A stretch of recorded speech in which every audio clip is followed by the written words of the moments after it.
नमस्कार, दिन भर की बड़ी खबरों में आपका स्वागत है। मैं हूं आपके साथ आंचल। आज इस बुलेटिन में बात होगी वोटिंग लिस्ट और वोटर कार्ड को लेकर चुनाव आयोग की बड़ी बैठक की। परिसीमन मामले में एकजुट हुए विपक्ष की।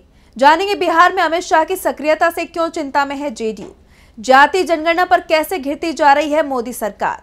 देखेंगे लाड़की बहन योजना को लेकर महायुति सरकार में मचे घमासान को। और बुलेटिन के आखिर में बात कृषि मंत्रालय के काम पर उठे सवाल की। लेकिन दिन भर की तमाम बड़ी खबरों से पहले एक नजर आज की सुर्खियों पर। एकनाथ शिंदे की बीजेपी से नाराजगी की खबरों के बीच शिवसेना यूबीटी नेता संजय राउत का बड़ा दावा। कहा, पहले कांग्रेस में शामिल होना चाहते थे डिप्टी सीएम शिंदे। शहरी नक्सलवाद के खिलाफ विधेयक पर रार। एनसीपी एसपी नेता सुप्रिया सुले बोली, विपक्ष को दबाने की हो रही कोशिश। छत्तीसगढ़ शराब घोटाले मामले में पूर्व सीएम भूपेश बघेल के बेटे को ईडी का समन। भूपेश बघेल बोले, लोगों को बदनाम करने के लिए ईडी का इस्तेमाल करती है बीजेपी। पुलिस अधिकारी पर हुए हमले को लेकर आरजेडी ने नीतीश सरकार पर बोला हमला। कहा, बिहार में भय का माहौल, कोई भी सुरक्षित नहीं, बिहार में है जंगल राज। ये तो थी सुर्खियां। अब बात आज की सबसे बड़ी खबर की। वोटर लिस्ट को लेकर इस समय सरकार और चुनाव आयोग दोनों ही सवालों में है। कांग्रेस नेता राहुल गांधी ने तो संसद में इस पर चर्चा की डिमांड भी कर दी थी। इंडिया गठबंधन की तरफ से लगातार दावा किया जा रहा है कि जिस राज्य में चुनाव होते हैं वहां चुनावों से पहले वोटिंग लिस्ट में बड़ी धांधली की जा रही है और ये सब कुछ चुनाव आयोग और बीजेपी की मिली भगत से हो रहा है। इन आरोपों के बीच अब चुनाव आयोग ने बड़ी बैठक बुला ली है, जिसमें वोटर लिस्ट के साथ ही वोटर आईडी कार्ड पर बड़ा फैसला होने वाला है। तो क्या है पूरा मामला, देखिए इस रिपोर्ट में। वोटिंग लिस्ट में कथित धांधली की शिकायतों के बीच चुनाव आयोग ने 18 मार्च को बैठक बुलाई है। इस बैठक में मुख्य चुनाव आयुक्त ज्ञानेश कुमार, चुनाव आयुक्त सुखबीर सिंह संधू और चुनाव आयुक्त विवेक जोशी के अलावा केंद्रीय गृह सचिव गोविंद मोहन, विधायी विभाग के सचिव राजीव मणि और यूआईडीएआई के सीईओ भुवनेश कुमार मौजूद रहेंगे। ये बैठक ऐसे समय में हो रही है जब तृणमूल कांग्रेस ने पश्चिम बंगाल समेत दूसरे कुछ राज्यों में एक ही ईपीआईसी नंबर वाले मतदाताओं का मुद्दा उठाया है। टीएमसी की शिकायत पर चुनाव आयोग ने अपनी गलती को स्वीकार भी किया और माना कि कुछ राज्यों में गलत ईपीआईसी नंबर जारी किए गए हैं। इसकी जांच की जा रही है। गलत ईपीआईसी नंबर को वो 3 महीने में सही कर लेंगे और ऐसे लोगों को नए ईपीआईसी नंबर जारी किए जाएंगे। अब कहा जा रहा है कि इस बैठक में वोटर आईडी कार्ड को आधार कार्ड से जोड़ने की तैयारी है। पहले आधार कार्ड से पैन कार्ड को जोड़ा गया था और अब वोटर आईडी कार्ड को जोड़ा जा सकता है। 2021 में जन प्रतिनिधित्व अधिनियम 1951 में संशोधन के बाद चुनाव आयोग ने मतदाताओं से स्वेच्छा से आधार नंबर मांगना शुरू किया था, लेकिन अभी तक चुनाव आयोग ने आधार और मतदाता पहचान पत्र की डेटाबेस को लिंक नहीं किया है, लेकिन अब इसे लिंक किया जा सकता है। आधार और वोटर कार्ड को जोड़ने के मामले में भी सवाल उठाए जा रहे हैं। उनका मानना है कि इससे लोगों की निजी जानकारी लीक हो सकती है। इस बीच वोटिंग लिस्ट में धांधली के मामले को लेकर अभी तक विपक्ष के सवालों का जवाब चुनाव आयोग ने नहीं दिया है। खासतौर पर महाराष्ट्र और हरियाणा चुनाव की धांधली पर उसने कोई जवाब नहीं दिया। वोटिंग लिस्ट में सुधार सबसे बड़ी जरूरत है, नहीं तो जनमत के साथ खेल होता रहेगा। वैसे इस समय खेल परिसीमन के नाम पर भी चल रहा है। 2026 के बाद देश में लोकसभा और विधानसभा सीटों का फिर से निर्धारण किया जाएगा, लेकिन परिसीमन की इस प्रक्रिया ने दक्षिण के राज्यों की नींद उड़ा दी है। वैसे इस मुहिम में अब देश के दूसरे हिस्सों में भी चिंता दिखाई देने लगी है। तमिलनाडु से इसका विरोध शुरू हुआ और अब केरल और पंजाब भी इसमें शामिल हो गए हैं। तो क्यों परिसीमन को लेकर डरे हुए हैं राज्य, देखिए ये रिपोर्ट। परिसीमन के मुद्दे पर केंद्र सरकार के खिलाफ एक के बाद एक देश के कई राज्यों में आक्रोश देखा जा रहा है। तमिलनाडु के मुख्यमंत्री एम.के. स्टालिन ने दक्षिण के राज्यों से एकजुट होकर इसके खिलाफ विरोध दर्ज कराने की अपील की है और अब उनके समर्थन में उत्तर के राज्य भी उतर आए हैं। पंजाब सरकार ने भी परिसीमन का विरोध किया है। मुख्यमंत्री भगवंत मान ने इस सिलसिले में स्टालिन से फोन पर बात की। इस बात की जानकारी देते हुए उन्होंने पत्रकारों से कहा कि एक तरफ देश में परिवार को छोटा रखने की नीति लागू की जा रही है, लेकिन दूसरी तरफ उन्हीं राज्यों में संसदीय और विधानसभा हलकों को बढ़ाया जा रहा है जहां पर इस नीति का पालन नहीं किया जा रहा। रणनीति के तहत उन राज्यों की सीटें घटाई जा रही हैं जहां बीजेपी और उसके सहयोगी कमजोर हैं, जबकि उन राज्यों की सीटें बढ़ाई जा रही हैं जहां बीजेपी का विभाजनकारी एजेंडा फल फूल रहा है। मान के अलावा केरल के सीएम पिनराई विजयन ने भी परिसीमन को लेकर मोदी सरकार पर निशाना साधा है। इसे लेकर तमिलनाडु के सीएम एम.के. स्टालिन ने 22 मार्च को चेन्नई में सियासी दलों की बैठक बुलाई है। इस बैठक में तेलंगाना के सीएम रेवंत रेड्डी, कर्नाटक के deputy CM D K. Shivakumar के अलावा तेलंगाना की मुख्य विपक्षी पार्टी बीआरएस, ओडिशा की विपक्षी पार्टी बीजेडी के अलावा आप वाम दल भी शामिल होंगे। आंध्र प्रदेश की मुख्य विपक्षी दल वाईएसआरसीपी ने भी बैठक में हिस्सा लेने का ऐलान कर दिया है। परिसीमन को लेकर आंध्र प्रदेश की सत्ताधारी पार्टी टीडीपी भी विपक्ष के सुर में बोल रही है, लेकिन अभी तक टीडीपी ने चेन्नई में होने वाली बैठक में शामिल होने की बात नहीं कही है। अगर टीडीपी भी इस बैठक में शामिल होती है तो एनडीए में बड़ी फूट पड़ जाएगी। साफ है, अब ये लड़ाई और बढ़ने वाली है, यानी मोदी सरकार की मुश्किलें और बढ़ने वाली हैं। परिसीमन नीति से दक्षिण के राज्यों में नाराजगी है, तो इस नाराजगी का असर एनडीए के अंदर भी दिख रहा है। टीडीपी इस मामले में विपक्ष के साथ दिख रही है, तो जेडीयू की नाराजगी का दूसरा ही कारण है। बिहार में विधानसभा चुनाव है और जेडीयू को डर विपक्ष से कम बीजेपी से ज्यादा दिख रहा है। अब अमित शाह के बिहार में सक्रिय होने की खबरें आ रही हैं, जिसने जेडीयू की चिंता को और बढ़ा दिया है। तो क्यों शाह के बिहार प्लान से डरी हुई है जेडीयू, देखिए रिपोर्ट। बिहार में जैसे जैसे विधानसभा चुनाव नजदीक आ रहे हैं, वैसे ही जेडीयू और बीजेपी के बीच दूरियां बढ़ती नजर आ रही हैं। मुख्यमंत्री नीतीश कुमार बीजेपी के कार्यक्रमों से दूरी साध रहे हैं, जिसे लेकर तरह तरह के कयास लगाए जा रहे थे और अब खुद केंद्रीय गृह मंत्री अमित शाह भी इसे गंभीरता से लेते दिखाई दे रहे हैं। अचानक से बिहार की राजनीति में उनकी सक्रियता बढ़ गई है। हाल ही में एक बयान देते हुए उन्होंने कहा कि चुनाव नजदीक आने पर वे बिहार में डेरा डालेंगे। इसके अलावा उन्होंने ये भी कहा कि मिथिला में माता सीता का मंदिर बनेगा, जबकि अयोध्या में राम मंदिर बन चुका है।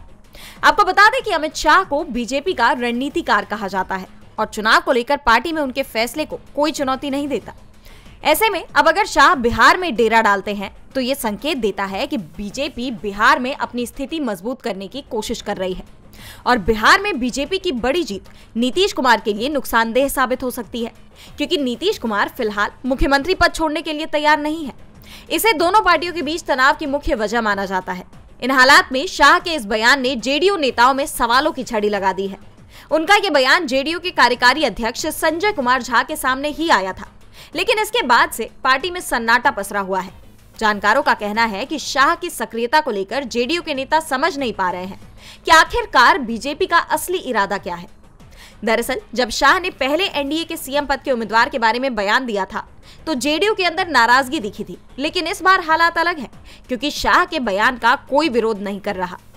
ऐसे में सवाल ये भी उठ रहे हैं कि क्या ये बिहार की राजनीति में किसी बड़े तूफान से पहले की शांति है। बहरहाल ये आने वाले वक्त में साफ हो जाएगा। जेडीयू को डर है कि शाह की रणनीति से सबसे ज्यादा नुकसान जेडीयू को हो सकता है। ऐसे में जेडीयू के अंदर चिंता दिखने लगी है, तो चिंता यूपी की पूर्व सीएम मायावती को भी है। उनकी पार्टी बीएसपी का आधार तेजी से सिकुड़ता जा रहा है और इसके पीछे कारण बताया जा रहा है बीएसपी की नीति। बीएसपी अभी तक विपक्षी गठबंधन से दूरी बनाए हुए थी, लेकिन अब बीएसपी चीफ के तेवर वैसे ही दिख रहे हैं जैसे इंडिया गठबंधन के हैं। मायावती ने इंडिया की बड़ी डिमांड का समर्थन भी कर दिया है, देखिए रिपोर्ट। बसपा की मुखिया मायावती के इंडिया गठबंधन के साथ सुर मिलते दिख रहे हैं। बसपा सुप्रीमो ने इंडिया गठबंधन की जातिगत जनगणना की मांग का समर्थन किया है और कहा कि बहुजन समाज की आबादी इस समय 80% से ज्यादा है। संवैधानिक और कानूनी तौर पर उनके हक के लिए जनगणना से जन कल्याण की गारंटी का प्रावधान बाबा साहेब ने राष्ट्रीय जनगणना किया है। जनगणना नहीं कराने पर संसदीय समिति ने भी चिंता जताई है। दरअसल बसपा के संस्थापक कांशीराम की जयंती के मौके पर मायावती ने पार्टी समर्थकों और कार्यकर्ताओं को बड़ा संदेश दिया। उन्होंने बसपा को बहुजनों की सबसे हितैषी पार्टी बताया और कहा कि बसपा सरकार के वक्त ही इस समाज के लोगों का कल्याण हुआ। मायावती ने सत्ता में लौटने की बात कहते हुए खुद को आयरन लेडी बताते हुए कहा कि बीजेपी को अपने वोट की ताकत को समझना होगा और अपने उद्धार के लिए खुद के हाथों में सत्ता की चाबी लेनी होगी। उन्होंने बाकी सरकारों पर निशाना साधते हुए कहा कि बसपा ने अपने शासनकाल में बहुजनों के विकास के लिए अच्छे दिन लाकर दिखाए, जबकि दूसरी सरकारों के दावे हवा हवाई हैं। इस दौरान मायावती ने इंडिया गठबंधन की मांग का समर्थन किया। बता दें कि इंडिया गठबंधन लगातार जातिगत जनगणना का मुद्दा उठाता रहा है। लोकसभा चुनाव के दौरान भी राहुल ने इस मुद्दे को जमकर उठाया था, जिसका पूरे इंडिया गठबंधन को लाभ मिला और ऐसे में मायावती की मांग के बाद प्रदेश की सियासत में एक नया मोड़ आता दिख रहा है। मायावती के इस कदम से आने वाले वक्त में बीजेपी की मुश्किलें बढ़ सकती हैं। कास्ट सेंसस की मांग राहुल भी कर रहे हैं और अखिलेश भी। इंडिया के दूसरे नेता भी इस डिमांड के साथ हैं और अब मायावती भी साथ आती दिखाई दे रही हैं, जिसने बीजेपी की परेशानी को बढ़ा दिया है। तो महाराष्ट्र में जहां हाल ही में बीजेपी को बड़ी जीत मिली, उसे सरकार चलाने में परेशानी हो रही है। जिस योजना को बीजेपी ने महाराष्ट्र चुनाव में गेम चेंजर बताया, वो उस पर ही भारी पड़ती दिखाई दे रही है। इसे लेकर गठबंधन में ही सवाल उठ रहे हैं। तो क्या है पूरा मामला, देखिए इस रिपोर्ट में। महाराष्ट्र चुनाव के वक्त महायुति ने लाडकी बहन योजना का खूब प्रचार किया, लेकिन अब चुनाव जीतने के बाद इस योजना को लेकर महाराष्ट्र सरकार मुश्किलों से घिरने लगी है। महायुति सरकार भले ही बाहरी तौर पर सब कुछ सही होने का दावा कर रही है, लेकिन हकीकत यह है कि लाडकी बहन योजना को आगे बढ़ाना अब फडणवीस सरकार के लिए मुश्किल होने लगा है। इस योजना की वजह से सरकार की दूसरी योजनाओं पर मार पड़ रही है और इसका नतीजा ये हो रहा है कि दूसरे विभाग के मंत्री ही अपनी सरकार पर सवाल खड़े करने लगे हैं। इस बारे में सामाजिक न्याय विभाग के मंत्री संजय शिरसाट ने आरोप लगाया है कि वित्त मंत्री अजित पवार ने बजट में उनके विभाग का पैसा लाडकी योजना को दे दिया है। शिरसाट इस बारे में अब अजित पवार से सवाल पूछ रहे हैं। बता दें कि महाराष्ट्र विधानसभा चुनाव में वादा किया गया था कि अगर महायुति दोबारा सत्ता में आई तो लाडली बहनों को 1500 रुपए की जगह 2100 रुपए मिलेंगे। लेकिन वित्त मंत्री अजित पवार की ओर से पेश किए गए बजट में लाडकी बहन योजना के लिए प्रावधान कम कर दिया गया है। लाडकी बहन योजना के लिए धन उपलब्ध कराते वक्त सामाजिक न्याय और आदिवासी विकास विभाग के बजट में कटौती कर दी गई है। सामाजिक विभाग से 3000 करोड़ रुपए और आदिवासी विकास विभाग से 4000 करोड़ रुपए की राशि लाडकी बहना योजना के लिए दे दी गई है। इसलिए लाडकी बहन योजना अब इन दोनों विभागों को प्रभावित करेगी। संजय शिरसाट ने कहा है कि नियम है कि बजट का दुरुपयोग नहीं किया जा सकता, चाहे वो किसी भी विभाग का हो।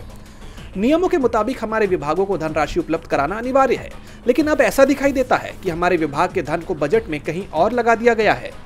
हम इस बात पर ध्यान दे रहे हैं कि वित्त मंत्री इस पर क्या स्पष्टीकरण देते हैं। बजट बहस के जवाब में वो क्या कहते हैं, हम उनसे अनुरोध करने जा रहे हैं।